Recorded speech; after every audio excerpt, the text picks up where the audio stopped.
L'agriculture sur Yves, c'était la source de la base de la commune, ça. Et il y avait des terres tout autour de Yves.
parents étaient d'assistance publique.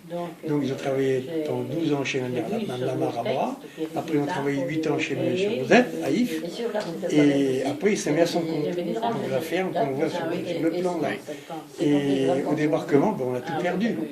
On est évacué, on est parti jusqu'à près d'Angers, sous les Rébous. Et quand on est revenu, il n'y a plus rien, on a tout perdu le bétail. Et M. Routier a dit à mon père, écoute, pour te remonter, je t'ai mis 700 moutons, tu les nourris, à l'âge, tu auras la moitié des agneaux pour toi, la laine pour toi, et au bout de 3 ans, notre contrat est fini, et ça a bien marché, et donc il a récupéré 700 moutons. Et puis moi j'ai fait le berger pendant 3 ans. Et donc vous, quand vous faisiez le berger, vous partiez... À partir du matin, et je rentrais le soir. Et des fois, j'allais dans les fermes pour faire du fumier pour les cultivateurs. Et je couchais avec mes moutons. Donc chez M. Cattel, j'ai couché chez M. et Mme Cattel. J'étais chez Bunel, j'étais à Saulnier, chez comment... Péan. Et après, je suis allé dans l'ancien camp de prisonniers. Et il y avait un grand hangar que mon père avait pu avoir. Et on couchait là-bas. Et moi, j'avais une roulotte et je couchais dedans. Il était où le camp de prisonniers? Sur Fleury. Oui, à peu près, qui est la Grosse de Dieu. Oui, la Grosse de Dieu. C'est ça, oui. Et vous disiez que vous rouliez sur... Non, vous étiez avec vos moutons sur le long de la route de... Ah oui, à l'époque, tout le long de la route, il y avait une grande berne sur ce côté. Eh bien, moi j'ai mes moutons tout le long, il passait 3 voitures à l'heure, par jour, quoi. Et très peu de véhicules. Je montais, je mangeais, je redescendais. J'allais jusqu'à où il y avait les mines, là, comment... Mets-sur-Orne. Comment Mets-sur-Orne. Oui, c'est jusque là-bas, je revenais. Et sinon, sur Caen, vous alliez jusque la Grâce oui, de Dieu, la Guérinière. L'ancien terre d'aviation où il y a La Guérinière. À la Guérinière. On a vu voler des avions. Eh oui. Il y avait- C'était... Et puis après, je suis parti.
Oui, peut-être en septembre 40. Il fallait rendre des armes. Alors mon père avait mis les fusils et puis quelques pistolets anciens dans la mare. Et quand on est revenu en 45, ils ont vidé la mare. Et comme il y avait de la vase, ça n'avait pas bougé du tout. Je ne savais pas ça.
Il réquisitionnait des hommes pour planter des grands poteaux, les asperges à Rommel qu'ils appelaient ça.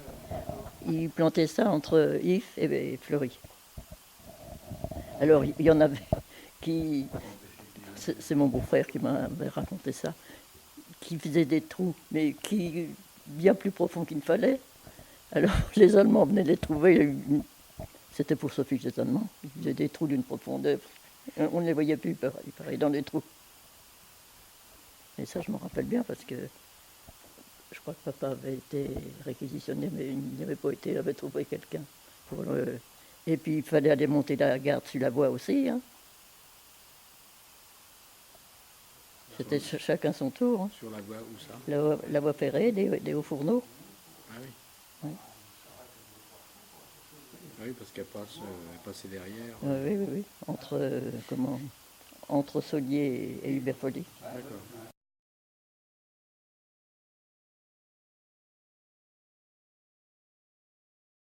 On avait pas mal de tickets. Et ce qu'il y a, c'était joli d'avoir des tickets, mais on était quand même rationné. Il fallait que vous aviez le droit à 30 grammes par jour, hein, pas plus. Hein. Alors on pouvait avoir des tickets, mais enfin, il y avait des tickets pour tout, hein. Même pour les graines. Par exemple, un truc qui était important, c'était pour les graines. Et je me souviens de voir le voisin de notre maison, quelquefois qui échangeait 20 haricots contre 20 haricots de mon père. Parce que c'était pas les mêmes sortes. Il y avait de la princesse ou du coco, ou des machins comme ça, quoi. Et il y avait ça qui jouait. Au point de vue rationnement, on avait tout un tas de tickets, on ne pouvait pas voir autre chose. Hein. Et on faisait la queue souvent dans les magasins, les boulangeries, les boucheries. Le matin de bonne heure, ma sœur allait sur le coup de 5 heures du matin faire la queue. Quand il était l'heure qu'elle aille à l'école, c'est moi qui la remplaçais. Et quand c'était l'heure pour moi d'aller à l'école, c'est ma mère qui remplaçait. Et quand elle arrivait pour avoir un bout de viande, on lui disait « Mais il n'y en a plus, ma pauvre dame ».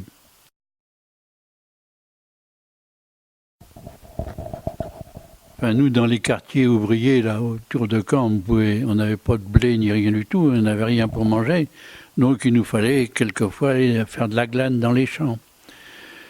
Soit récupérer quelques billes de pommes de terre, parce qu'il y avait pas de grosses, les grosses étaient parties, ou alors quelques épis de blé, des épis d'avoine, des épis d'orge. Et une fois qu'on avait fait notre récolte, parce qu'il fallait attendre l'autorisation, hein, on n'était pas les seuls d'ailleurs. Une fois qu'on avait fait notre récolte, eh ben, on prenait une couverture qu'on mettait par terre, on prenait notre vélo qu'on retournait, on pédalait pour faire tourner la roue arrière, et dans la roue arrière, on mettait les épis de blé dedans pour battre le grain. Ah, on n'avait pas de moyens, ça nous évitait de ramener de la paille à la maison, quoi. Et on battait tout ça, puis après on retournait le vélo, on prenait la couverture et on s'en allait à la maison avec tout ça. Et avec ça, ben, on bricolait ce qu'on pouvait faire, hein. Souffler la balle, et puis mettre ça à sécher, puis passer le blé, les quelques kilos de blé, il n'y avait pas grand-chose, dans un moulin à café pour nous faire un peu de farine, qu'on faisait un espèce de pain qui avait des couleurs plutôt bizarres, parce qu'il y avait autant de son que de farine. Mais enfin, on n'avait rien, alors fallait manger, hein, fallait manger. Quelquefois, mon père nous avait ramené, comme il était à la SNCF, des boules de pain allemand, là, pendant la guerre. Ça avait à peu près le même goût, hein. C'était sûr, c'était pas bon, mais enfin, quand on a faim, on mange ça. Et ça, sans beurre, c'est autre chose. Avec du beurre, ça aurait été, mais on n'avait pas de beurre, hein. Ah oui, c'était comme ça. Ah oui, dans les villes, on avait faim, hein. Moi, j'ai vu aller à l'école une fois, avec une botte de radis dans le ventre, hein. Ma mère, le midi, ben, il n'y avait rien à manger, il y avait des radis, ben, mange des radis, c'est tout, sans pain, sans rien du tout. Et ben, il y avait que ça, hein, il n'y avait pas moyen de faire autrement. Et ben, je vous assure qu'on ne courait pas tellement pendant les récréations, hein, parce qu'on avait faim, hein. Et on avait l'occasion quelquefois d'aller chercher un petit peu de ravitaillement dans de la famille à Torigny-sur-Vire. Donc on prenait le train à Caen, on allait jusqu'à Saint-Lô, et de Saint-Lô à Torigny, ça faisait 14 km à pied, pour aller chercher quelques œufs, quelques morceaux de pain et puis un peu de beurre. Et le problème étant qu'on rentrait avec le beurre, à la gare de Caen, il y avait la Gestapo qui était là. Et ils fouillaient tous les gens qui avaient des paquets pour voir ce qu'il y avait dedans. Et alors moi, ben, j'avais le kilo de beurre dans un petit sac avec une poupée dessus, quoi. On mettait une poupée, je faisais ça à l'innocent. Et il y avait comme ça qu'on pouvait passer, quoi. Parce qu'il disait, c'est un gamin avec sa poupée, bon, il va passer. Et c'est moi qui ramenais le beurre.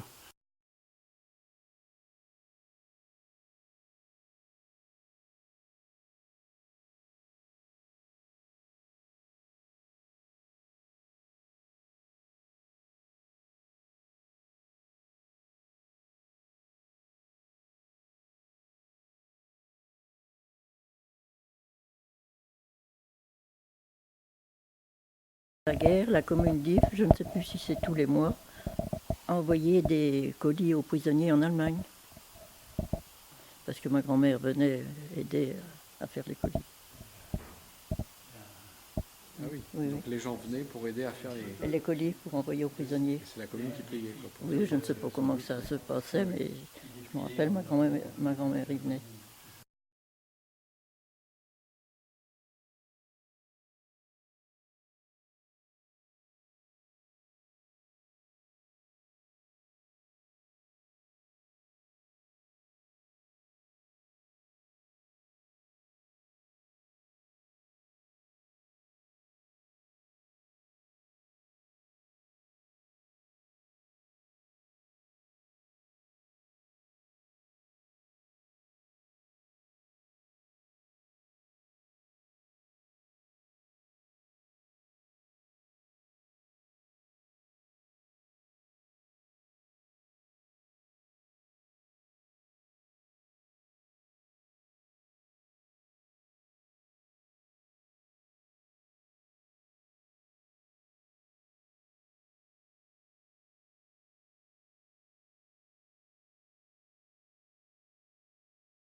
Ouais, le ciel était couvert d'avions. Hein. Et là, pour revenir sur les batteries, là, ils sont venus 2 fois pour les faire sauter. La première fois, ils ont loupé. Mais la deuxième fois, je vais me dire que les 5, ils sont passés. C'était des avions. Et c'était des avions. Hein. Ouais. C'était des Allemands. Oui, les batteries qui étaient planquées dans la haie, c'était les batteries allemandes qui tiraient donc sur la mer, je ne sais plus où ailleurs, mais c'était pas des petits morceaux. Là. Et quand ils ont été touchés, là, je m'en souviens, moi, il avait passé dans l'herbage à tes parents, et puis il était repassé dans l'herbage chez nous pour prendre la route. Là. On a eu les premières bombes dans la nuit du 5 au 6 juillet, qui sont tombées derrière le château à Yves-Bras. Alors tout le monde a été levé de bonne heure. Et on avait beaucoup de combats d'avions aussi. J'en ai même vu tomber en torche, plusieurs fois. Et il y a eu même des avions, c'était derrière la ferme à Madame Lamarre, qui tombaient en torche. Les aviateurs sautaient et les Allemands tiraient dessus. Hein. Alors ils étaient tués. Et une autre fois, une batterie qui était derrière Bras aussi, derrière Yves-Bras. Il y a eu des tués aussi, des tués allemands. Ils sont venus les amener à la maison. Et ma grand-mère voulait cueillir les fleurs dans son jardin parce qu'il venait plumer n'importe où. Il lui a répondu « Demain, madame, peut-être vous capoute ». Et bien alors, bon, ils ont pris les fleurs, puis ils sont partis avec les Allemands. Oui. Lorsque j'étais enfant, mon grand-père qui avait fait la guerre 14 me disait « Je ne te le souhaite pas, mais tu verras bien qu'on ne peut pas confondre le bruit d'un obus qui part et le bruit d'un obus qui arrive ». Et effectivement, on a appris très très vite le boom qui signalait qu'un canon avait tiré, et puis quelques secondes après, le sifflement et éventuellement le bruit de l'explosion. Suivant par où venait le bruit, tu savais si c'était la mer, donc les Anglais qui débarquaient, ou les Allemands qui tiraient par derrière. C'était pas exactement les mêmes. Hein. Mais enfin, je te dis, ça faisait quand même du bruit. Et on connaissait pas le type de canon, parce qu'on ne pouvait pas les connaître à ce moment-là, mais la quantité de salves qu'ils voulaient faire. On entendait tous les coups de canon qui partaient. Et après, ça nous tombait dessus, quoi, tous les coups. Et là, on comptait les morceaux qui étaient par terre. C'est tout ce qu'il y avait à faire. Lorsque les Alliés tiraient sur les troupes d'occupation, eh bien, quand les obus arrivaient, qu'on entendait siffler, on savait que c'était pas pour nous. Oui, comme disait Pierre tout à l'heure, lorsqu'il y a eu une grosse vague d'avions qui est passée sur Caen pour le bombardement, ils ont bombardé Caen au phosphore et on voyait ça descendre, c'était affreux. Hein. C'était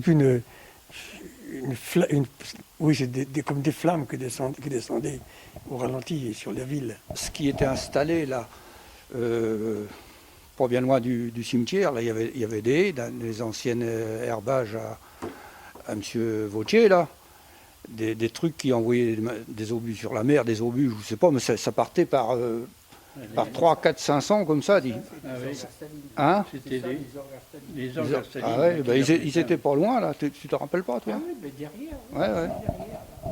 Alors, la première fois qu'on a entendu ce qu'on appelle les orgastalines qu'on tirait, c'était un bruit épouvantable. Nous, on était à l'intérieur de la maison, on s'est caché sous la table, on ne savait pas où se mettre.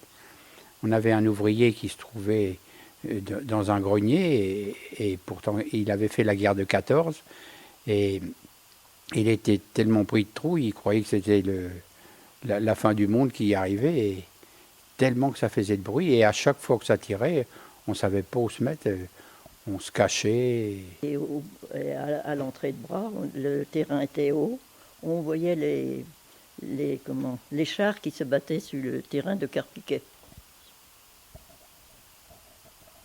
Et il y a eu une jeune fille qui a eu le pied coupé. C'est tout ce qu'il y a eu comme blessé, jusqu'au 11 juillet. Hein. Et un jour, un avion, ces avions qui ont 2 fuselages et qui volent très très bas, est arrivé à très basse altitude. J'ai eu l'impression qu'il suivait la rue Aristide Briand et passait devant ma chambre. Par la fenêtre, j'ai vu la silhouette du pilote. Et cet avion mitraillé. Le lendemain, nous avons appris que des artilleurs allemands avaient été tués.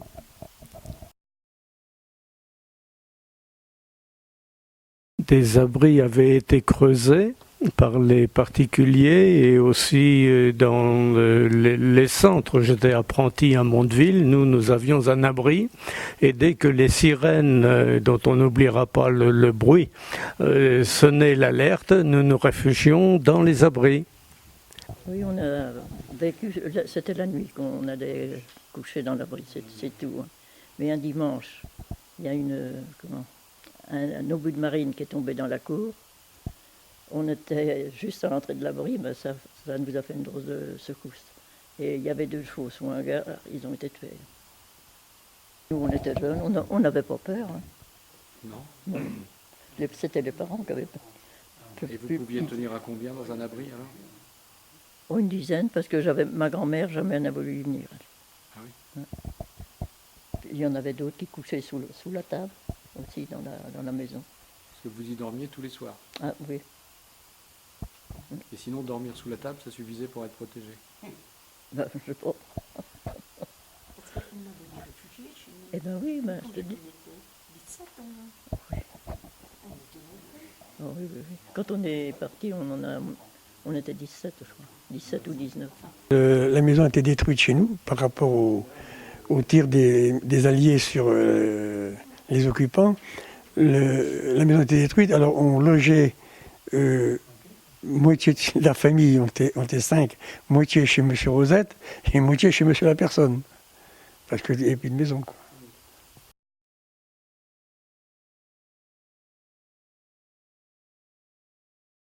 Le 11 juillet, nous sommes sortis de l'abri parce qu'il fallait bien faire un peu de toilette. Et puis, c'était une petite ferme, donc il fallait traire. Et un obus est tombé. Il a brisé la mâchoire de mon grand-père. Mon grand-père, à l'époque, avait 65-66 ans. Mes parents lui ont confectionné un pansement d'urgence avec du coton et un torchon, un peu comme on décore les œufs quelquefois. Et ensuite, nous l'avons confié à ces bénévoles qui soignaient les gens avec peu de moyens et souvent au péril de leur vie. Et c'était des gens qui n'étaient pas préparés à ça. L'un d'eux était un chef d'entreprise d'Yves d'ailleurs, bien connu. Et ensuite, nous nous sommes séparés, puisqu'il a fallu que nous quittions Yves le 17 juillet pour prendre le chemin de l'Exode. Et nous avons retrouvé le grand-père, heureusement guéri, à l'hôpital de Giel, près de l'endroit où nous étions réfugiés. Alors le bruit des obus qui arrivaient, quand le monsieur disait que quand ils arrivaient sur eux, à côté d'eux, ça sifflait. Moi j'en ai eu un qui m'est tombé presque aux pieds. Je vous assure qu'il n'a pas sifflé celui-là, je n'ai pas entendu siffler, malheureusement. Et vous pouvez voir, il y a une blessure ici. C'est un éclat d'obus, un obus que je n'ai pas entendu, parce que ceux qui sifflaient, on les entendait, et c'était pas pour nous. Celui-là, je ne l'ai pas entendu, il est tombé à quelques mètres de moi quand même. Alors que j'étais en train de voler des carottes chez un voisin, quoi. Ben oui, il fallait bien se servir, pendant la guerre, on n'avait rien. Hein. Et une chance, il est tombé un petit peu dans une partie molle, c'était une fumière. Alors bon, ben, ça m'a quand même couvert un petit peu. Moi, je suis sorti camouflé avec le purin et puis le fumier. Mais enfin, c'était pas grave. Et je ne me suis pas rendu compte que j'étais blessé. C'est quand je suis rentré chez moi, ma mère me dit « T'as rien ?» Ben, j'étais tout sale, forcément. Je n'avais pas ramené de carottes. Hein. J'avais oublié les carottes. Et quand je suis revenu, alors ma mère me dit « Mais t'as rien ?» Ben, j'ai dit « Non. » Ben, elle me dit « Il n'est pas tombé loin. » J'ai dit « Non, il n'est pas tombé loin. » Puis d'un seul coup, il me dit « Mais il y a du sang à côté de tes pieds. » Ben, je n'ai pas touché. Puis c'était là que j'ai été coupé. Une chance. Ça n'a pas été plus loin.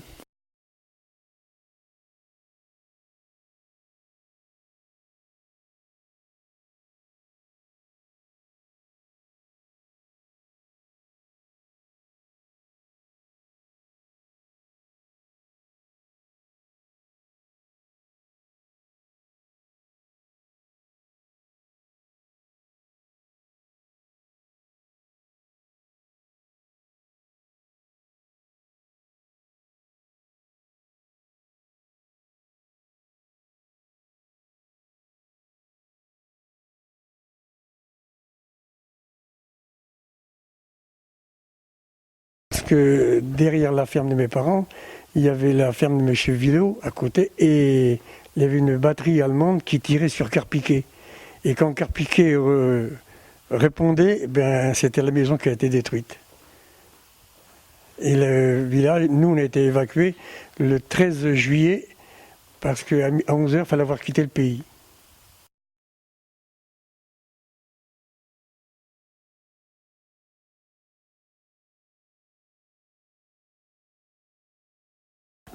Notre père avait mis une cage sous la carriole et dedans, il avait mis des poules, des lapins, des canards pour qu'on ait à manger en cours de route. Et c'est avant Saint-Sylvain qu'il y a une Jeep allemande qui nous est rentrée dans la voiture, dans la carriole. Alors, tout sur la route. Même moi, j'étais gamine. Et avec, je ne sais plus qu'est-ce qui était avec moi. Il y avait ma grand-mère, une autre personne âgée. On était tombés tous sur la route. Et puis après, donc on a laissé la carriole. Et on est reparti, je ne sais plus si c'était avec la vache. Je ne sais plus. Oui. Mais moi, je me souviens pas avoir une direction vraiment indiquée. On devait quitter, mais on n'avait pas de direction vraiment. L'itinéraire, on n'a pas vu. Non. Et comme vous dites que vous êtes resté dans la poche de Chambois, nous, enfin, mes parents, moi je me rappelle, on est allés sur les couchers, tout ça. Qu'est-ce qu'il y avait on est atterri nous, juste au bord du Maine-et-Loire, on a descendu loin. Je crois que c'est Grès-en-Boire, je ne sais pas si. On n'avait absolument rien, c'était de l'eau avec un peu d'eau de javel, quand on peut en avoir. Et alors cette plaie-là, qui m'a suivi pendant l'exode, forcément. Et un soir, en rentrant, en arrivant à un emplacement, je ne me rappelle plus où est-ce qu'on était, pas loin de la Mayenne, ma mère m'a dit « Fais voir ton bras » parce qu'on n'avait pas de pansement. Et j'avais les asticots qui commençaient à casser la croûte. Et puis on a nettoyé ça avec... et vous voyez, et j'ai toujours mon bras et la marque, mais je suis encore vivant. Nous, on était partis, c'est pareil, le 13 juillet au soir. Et on avait des vélos, quoi. Avec des pneus, c'était des bouts de tuyaux. Mais enfin, il fallait marcher comme ça. Hein. C'était des bouts de tuyaux. Et mon père, il avait une petite remorque qui était accrochée avec 2-3 bricoles là-dedans qu'on avait pu pris à la volée, quoi. Et le lendemain, c'était le 14 juillet, et il avait pris une casserole, qu'il avait mis la queue en l'air, et il avait un petit bout de ruban bleu, blanc, rouge qu'il avait accroché là, machin. Et il y a un Allemand qui a dit, il a fait ce signe-là, il avait l'air de dire, te fous pas de ma gueule, toi, c'est pas la peine. Enfin, une façon de parler, quoi. Et puis, après, on est parti en couchant dans les talus, parce qu'on n'avait pas de moyenne souvent. On a couché souvent dans les talus. Et on est arrivé dans la Mayenne, dans un petit pays, où le maire nous a hébergés dans une pièce. Et le lendemain matin, il nous dit « Ah ben, dites donc, faites attention, parce que les Américains, ils sont à 5 km là. » Alors, nous, on a pris nos vélos, puis on a été voir les Américains. Alors, ça a été un peu bizarre, c'est que quand on est arrivé sur la route, qu'on a vu tous les fusils qui étaient braqués sur nous, et les canons et tout ça, ils avaient l'air de dire « Qu'est-ce que ces gens-là, ils sont fous ?» Et on a vu les Américains, leurs bonbons, chewing-gum, cigarettes et tout ça. Et puis au bout d'une heure, ils nous ont dit « faut pas rester là ». Nous, on est revenus avec les Allemands, tranquillement, comme ça. Et puis le lendemain matin, les Américains ils étaient à la porte du petit bâtiment où on était. Et puis ça n'a pas duré longtemps, parce que là, les Américains sont venus là, et ils ont amené un camion, ils nous ont mis dedans, puis allez hop, on est parti, on ne savait même pas où on était, ils nous ont débarqué à Saint-Lô. Ils nous ont débarqué à Saint-Lô dans tout un tas de décombres, puisque Saint-Lô était au ras du sol. Et puis ils nous ont dit, allez hop, débrouillez-vous, vous êtes rentrés chez vous, comme ça. C'est tout. On est parti le 11, que tu dis, mais il est resté André Leblanc. Il est resté 2 personnes quand même, le temps du débarquement. Et même, il nous a dit en revenant qu'il s'était enfermé dans un cochonnier. Ou un clapier, oui. Et puis il y avait c'est une autre femme avec, comment qu'elle s'appelait? Adolphine, non? Adolphine, voilà. Ils sont restés à 2. Et donc, André Leblanc, là, quand les Anglais sont venus, ils l'ont pris pour un espion. Enfin, je ne sais pas où il est parti, mais il nous a dit qu'il avait eu très très peur que ça sera à refaire, il partirait comme tout le monde.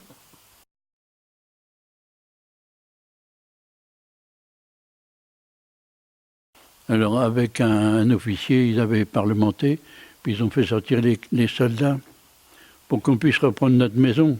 Enfin, il n'en restait plus que la moitié parce qu'il y avait un obus de marine qui était tombé dans le jardin et qui avait bouffé la moitié de la maison. Alors bon, on était là-dedans, quoi. Il n'y avait plus de volets, il n'y avait plus de toit. Moi, dans ma chambre, je voyais les étoiles la nuit. Il n'y avait plus de couverture, il n'y avait plus rien. Mais on était chez nous, c'est une façon de parler. Et on a été comme ça un bout de temps, jusqu'à que ça soit reconstruit complètement.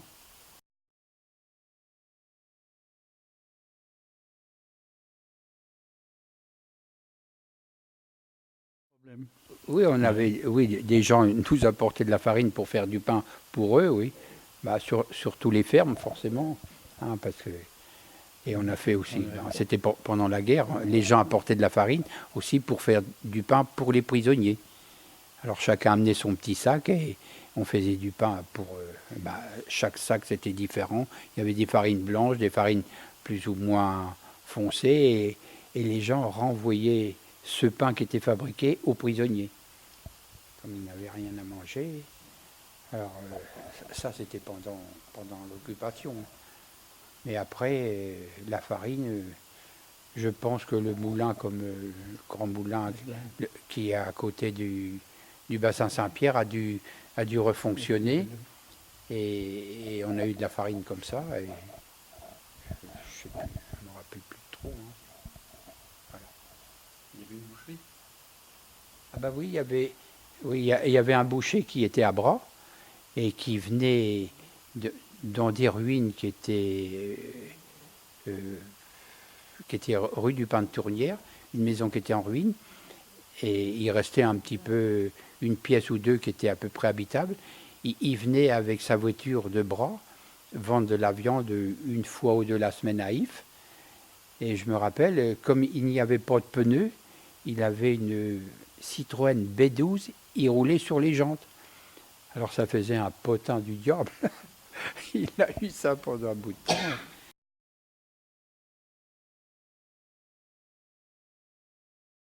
Après les premiers bombardements de Caen, les gens d'If, entre autres, ont accueilli des Canets réfugiés.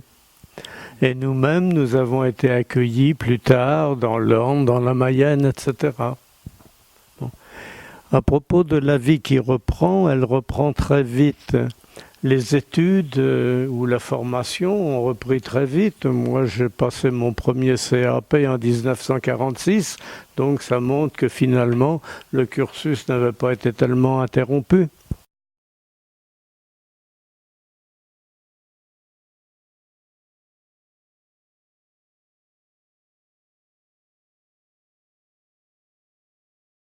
Pour s'amuser avec la poudre qu'on récupérait dans les obus.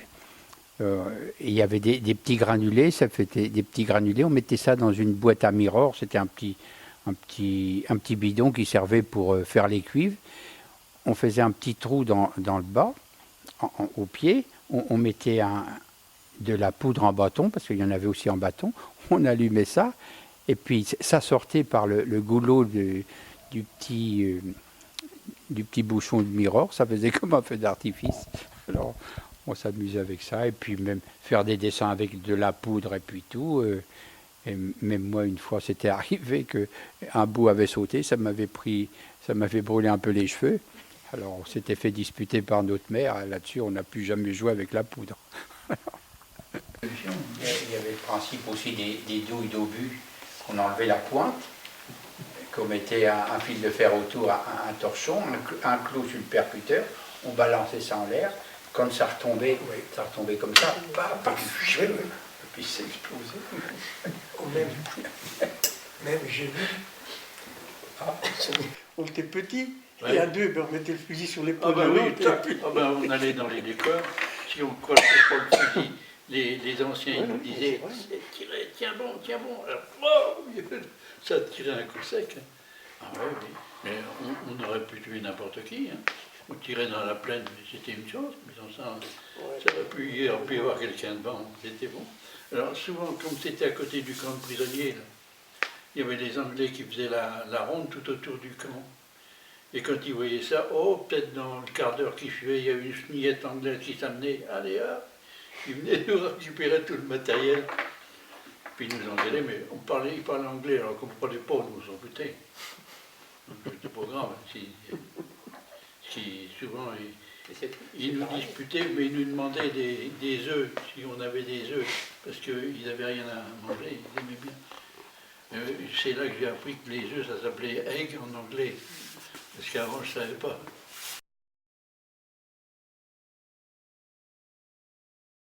À propos de la vie qui reprend, elle reprend très vite. Les études ou la formation ont repris très vite. Moi, j'ai passé mon premier CAP en 1946, donc ça montre que finalement, le cursus n'avait pas été tellement interrompu. On fait preuve aussi de beaucoup d'imagination lorsque on est en difficulté matérielle. D'imagination, puis quelquefois aussi d'imprudence. Après la guerre, il y avait des motos que les Alliés avaient abandonnées. Et on pouvait aussi arriver à avoir un petit peu d'essence en allant la quémander, cette essence colorée rose là auprès des tankistes. Mais les motos, elles ne nous satisfaisaient pas parce qu'elles avaient beaucoup de puissance, mais elles ne roulaient pas vite. Alors, à la lime, on taillait des engrenages de façon à changer la vitesse de la moto. Alors, on avait des vaches, du lait, et puis des céréales, betteraves fourragères. On ne faisait encore pas de betteraves à sucre. On en a fait beaucoup plus tard. Alors, aussitôt qu'on a pu retravailler, puis comme mon père était tellement bricoleur, lui, il a réparé du matériel pour pouvoir retravailler. Et après, je ne sais plus en quelle année, il y a été alloué un tracteur, en tant qu'il a fallu payer. Et nos chevaux avaient été pris au débarquement, où c'est qu'on était réfugiés. Et quand on en a récupéré là-bas, et quand on est revenu, il a fallu les payer, c'est eux qu'on avait récupéré. Avant d'être dédommagés de ce qu'on avait perdu. Pendant l'occupation, à l'école, il n'y avait qu'une demi-journée d'école par jour, parce que c'était le matin ou l'après-midi les garçons, et inversement les filles. Voilà. Et bon, quand on est revenu, mes parents étaient l'essence publique, ils avaient monté leur ferme en 1932, je crois. Et bon, c'est beaucoup de paysans qui l'avaient aidé.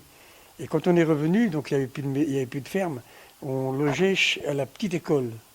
Je ne sais pas si vous vous souvenez où c'était, où il y avait Barbeau, au fond.